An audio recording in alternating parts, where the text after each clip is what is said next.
Salut tout le monde, donc aujourd'hui on va se retrouver pour parler de yaourt.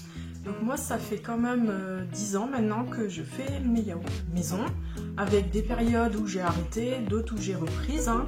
Mais en tout cas j'ai un bon retour là-dessus et pas mal d'expérience. Alors aujourd'hui je vous propose deux solutions. Donc avec une yaourtière, je vais vous montrer un petit peu les avantages de cet appareil, contrairement à ce qu'on pourrait penser, qui ne consomme pas beaucoup d'électricité. Et ensuite, on va faire un test avec le principe de la marmite norvégienne. Donc ça ne demande pas d'électricité, à part la chauffe de vos liquides. Donc on va commencer tout de suite par présenter cette yaourtière, voir un petit peu le matériel qu'on a besoin. Donc c'est vrai, moi quand j'ai commencé à faire mes propres yaourts, j'ai eu pas mal de commentaires dans mon entourage assez sceptiques en me disant oui c'est pas économique, bon, on met de côté le côté écologique, mais en tout cas on parle d'économie d'énergie, c'est pas économique, faut que tu chauffes tes yaourts, ça vaut pas le coup. Donc je vais juste vous montrer, en fait certaines yaourtières sont très peu énergivores. Donc vous voyez, ça se présente, c'est très simple. Alors, moi c'est pas du tout une marque, hein, c'est vraiment un truc bas de gamme qui avait dû me coûter même pas 20 € je crois à l'époque, moins de 20 €. Donc en fait il y a juste une petite résistance à l'intérieur et en fait ce que vous allez pouvoir voir c'est la consommation au niveau de la puissance. Donc on est simplement à 13 watts. Donc vous voyez, ça consomme très peu. Donc même si on branche l'appareil tous les jours, pendant une dizaine d'heures en tout cas, au niveau du coût de cet appareil, s'il est branché toute l'année, tous les jours, on va être autour de 6 € d'électricité. Admettons que quelqu'un ait l'énergie renouvelable type énergie solaire, la consommation électrique est vraiment dérisoire. Donc c'est vraiment à prendre en considération, puisqu'en fait avec la yaourtière, je vais vous montrer un petit peu comment je fais. Je ne chauffe pas mon lait avant de le mettre dans les petits pots. Donc c'est vrai que par contre, du coup, vous êtes obligé d'avoir des pots normés. Donc moi ce que j'avais fait, j'avais quand même, donc c'est ces pots-là qui vont à la machine. Et moi j'avais racheté en fait un jeu de pots. Donc il y en a 7, donc j'en ai 14 en tout, j'avais peur de les casser. Finalement, au bout de 10 ans d'utilisation, j'en ai cassé aucun. Alors c'est arrivé qu'on en récupère un ou deux dans la poubelle parce que les enfants, des fois, ils jettent le yaourt à la poubelle. Mais sinon, franchement, c'est très résistant. Le hic, moi, dans mes pots, c'est qu'ils sont très gros. On peut vite prendre des kilos. Donc ce que je fais, moi, c'est que je les remplis pas à ras-bord. Ça laisse de la place après pour les agrémenter de confiture et pouvoir bien mélanger le yaourt. Donc avec la machine, c'est très simple. Alors je vais vous faire la petite vidéo pour vous montrer un petit peu comment ça se passe. Mais vous avez besoin, donc pour commencer, hein, d'un yaourt nature au lait entier forcément. Et vous avez besoin d'une bouteille de lait entier aussi. Donc là, c'est pas du bio, mais bon, ça marche quand même, hein, bien sûr.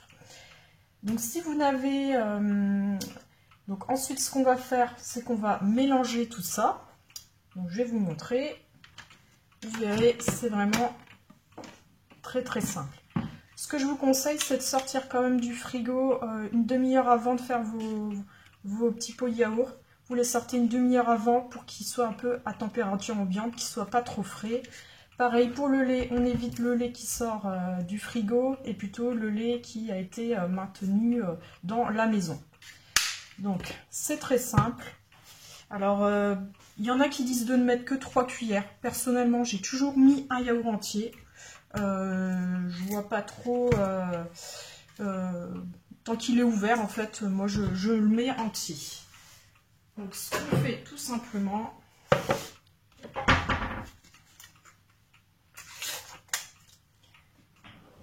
alors c'est pas du tout fastidieux, puisqu'en fait ça prend 1 minute. Vous allez voir, c'est très simple. Ça salit pas grand chose.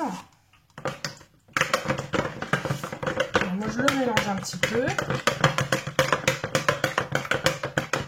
Alors Alors, je n'utilise pas non plus de ferment lactique ou en poudre là, ou de lait en poudre. Je sais pas, j'ai pas très confiance. Ça fonctionne très bien comme ça. Donc autant ne pas trop se prendre la tête. Donc là, au début, on verse un petit peu de lait.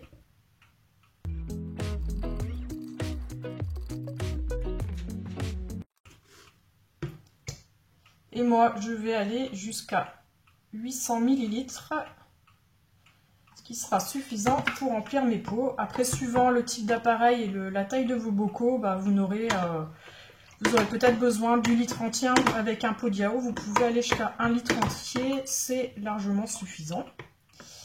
Voilà. Donc ensuite, il suffit de remplir les pots, de les installer dans la machine, de refermer les petits couvercles, et ensuite c'est parti pour 10 heures. Donc ce qu'on peut faire aussi, c'est moi ce que je fais en fait, là on est le matin pour vous filmer tout ça, mais moi je le fais le soir, et donc après manger, et c'est quand je me lève le matin que j'éteins donc ma machine. Ensuite on met au frigo quelques heures, et puis vous verrez que ça va très bien prendre comme ça. Donc vous voyez, on peut mettre tout simplement, là il est 10 h du matin, on met l'heure à laquelle on a commencé, et puis après il faut compter à une dizaine d'heures pour la prise. Autre petite chose qui est souvent pas précisée, je vous déconseille de bouger en fait votre yaourtière, hein, ça peut un petit peu déphaser la préparation. Donc vous la laissez, vous n'y touchez pas pendant vos 10 heures. Pour qu'il y ait vraiment une bonne prise. Donc vous voyez, hein, j'ai pas rempli les bocaux jusqu'en haut, c'est largement suffisant là pour la contenance qu'ils ont. Donc là maintenant on va voir cette histoire de marmite norvégienne et comment on peut faire ces yaourts sans électricité ou presque. Donc maintenant pour la marmite norvégienne, je vais vous montrer un petit peu le matériel dont on va avoir besoin. Donc on va avoir besoin d'une casserole parce que là on va devoir chauffer notre lait.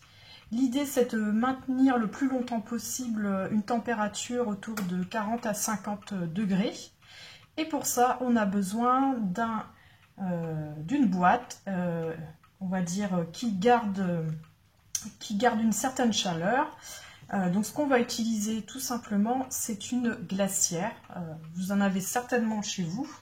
Je vous conseille quand même une glacière qui n'est pas trop grande. La mienne fait 17 litres, puisqu'en fait, pour éviter la déperdition de chaleur, on va essayer de remplir les espaces vides. Donc moi, je vous montre un petit peu la bête. Donc, voici ma glacière. Donc ce qu'on va faire, c'est qu'on va d'abord essayer pour maintenir une bonne température, on va ajouter une masse thermique. Et en fait, je vais utiliser mes 2 gourdes que je vais remplir d'eau chaude.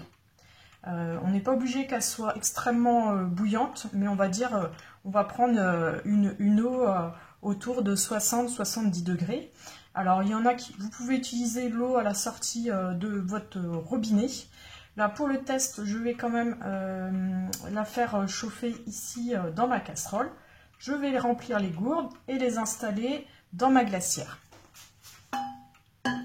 Donc, si comme moi, vous n'avez pas de thermomètre, sachant que la température idéale va se situer autour de 50 degrés, ce que vous pouvez faire, c'est remplir à moitié donc ici vos gourdes et ensuite d'eau du robinet. Hein. Et ensuite, vous faites bouillir de l'eau et du coup, on va se retrouver approximativement à une température de 50 degrés. Donc ici, je rajoute mon eau bouillante. Voilà.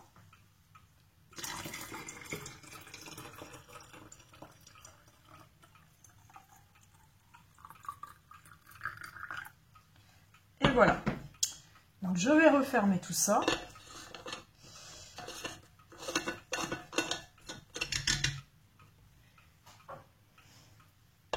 Ce que j'ai fait pendant que ça chauffait, dans ma glacière, en fait, je suis venue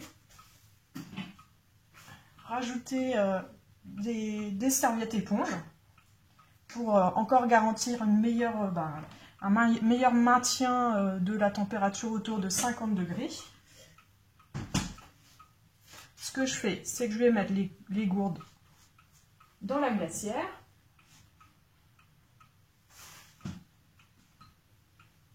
Je les répartis sur 2 angles.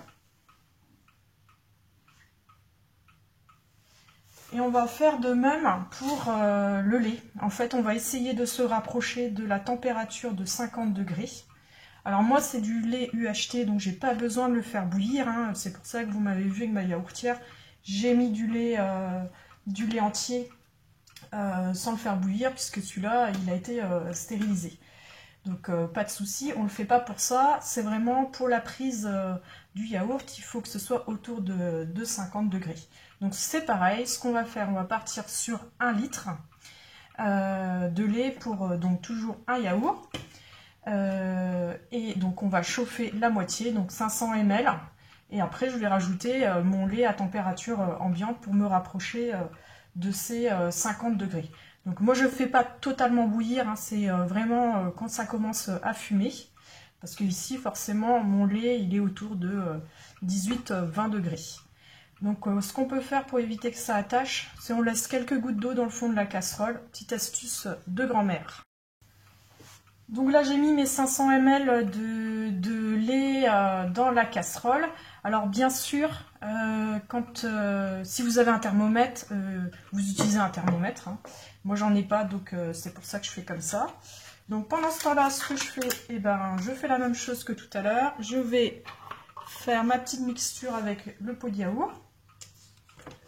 On va noter hein, que je n'utilise pas de lait en poudre et de ferment lactique. Hein. Vous allez voir ce que ça donne en utilisant ce qu'il y a de plus simple. Donc forcément là c'est un du commerce. C'est pour vous montrer quand on commence. Après vous pourrez réutiliser plusieurs fois en fait un de vos yaourts. Vous allez garder toujours un pot. Moi je conseille 4 fois maximum. Après voilà ça peut dégénérer un petit peu et vous allez être déçus sinon. Ça serait dommage de gaspiller.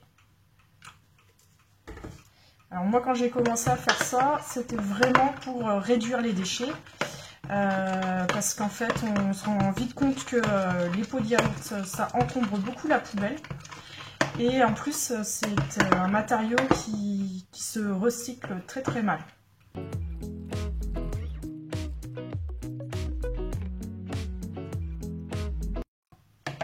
Donc autre chose, si vous n'avez pas de pot de yaourt, voilà tout simplement ce que vous pouvez utiliser. C'est quand même mieux qu'il y ait un couvercle qui se ferme. Alors, du coup là il est très bien fermé. Vous le remplissez pas en entier ou à la limite vous faites pour 2 personnes. Donc franchement il n'y a pas besoin de beaucoup de matériel. Donc bon, très simple d'utilisation. Après, en énergie, c'est toujours pareil. Ça vous demande quand même un peu d'énergie pour faire chauffer votre lait. Là, je vois qu'il commence à monter un petit peu en température. C'est fumant, donc j'arrête. J'attends pas que ça boue non plus. Voilà. Tout simplement, je vais venir ici rajouter en 2 fois. Voilà.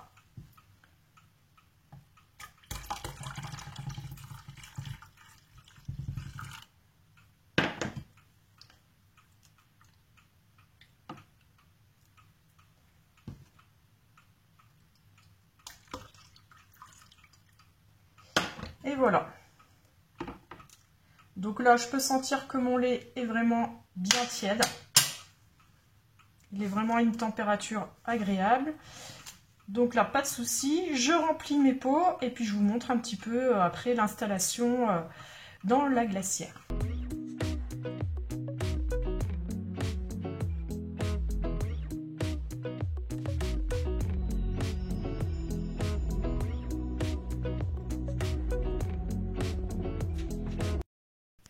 Donc ici, voici ce que ça donne. Donc ce que je vais faire ici, je vais refermer au maximum pour bien les emmitoufler. Hop. Dans ma serviette. Voilà, je vais refermer la glacière et puis bah, on va attendre 10 heures comme pour ma yaourtière. Donc ici je vais vous montrer donc après 10 heures.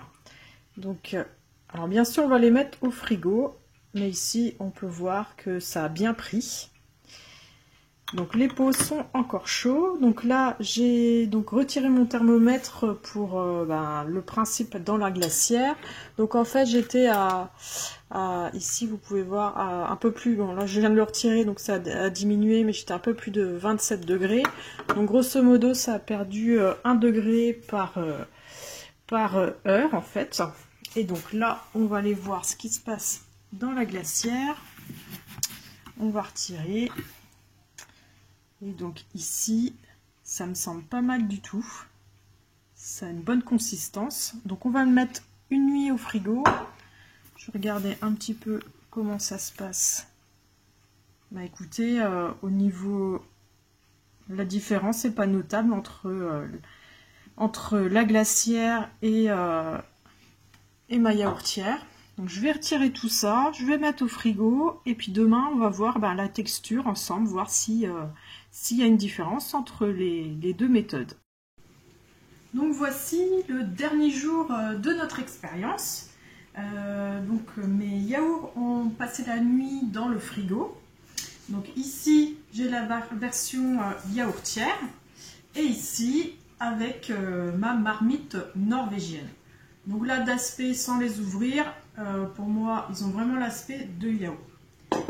Donc, je rappelle que je n'ai utilisé que un yaourt du commerce et du lait. Il n'y a pas de ferment lactique ni de lait en poudre. Donc c'est vraiment ce qu'il y a de plus simple, 100% naturel. Ici avec la yaourtière, je vous montre la texture. On est vraiment sur une texture de yaourt. Il n'y a pas de doute. Voilà. Maintenant, on va regarder avec notre marmite norvégienne. Donc ici. Et bien écoutez, on arrive exactement, alors, je ne sais pas si on verra bien, à la même texture. On voit que le yaourt est quand même bien ferme dans les deux cas de figure. Donc ici, c'est resté tous les deux 10 heures. Comme j'avais pu vous expliquer, au niveau de la marmite norvégienne, on a perdu, parce que je suis venue voir plusieurs fois, et on a perdu à peu près 1 degré par heure. Donc ce qui fait qu'on était à 28 degrés à la fin de l'expérience. Donc franchement, je suis ravie. Donc c'était un test que je voulais faire avec vous. Je suis vraiment ravie parce qu'en fait, on peut imaginer que dans ma glacière, je peux mettre mes 14 pots et faire vraiment d'une pierre deux coups, faire 14 pots directement. Parce que c'est le désavantage de ma yaourtière, je ne peux faire que 7 pots. Donc à 5, autant vous dire qu'il faut qu'elle tourne quasiment tous les jours. Donc sincèrement, c'est une bonne alternative. Maintenant ça prend de la place, c'est inesthétique, mais bon, on peut imaginer faire un aménagement dans sa cuisine pour la cacher. Donc j'espère que cette petite expérience vous aura plu, et puis moi je vous dis à très vite, passez une bonne journée.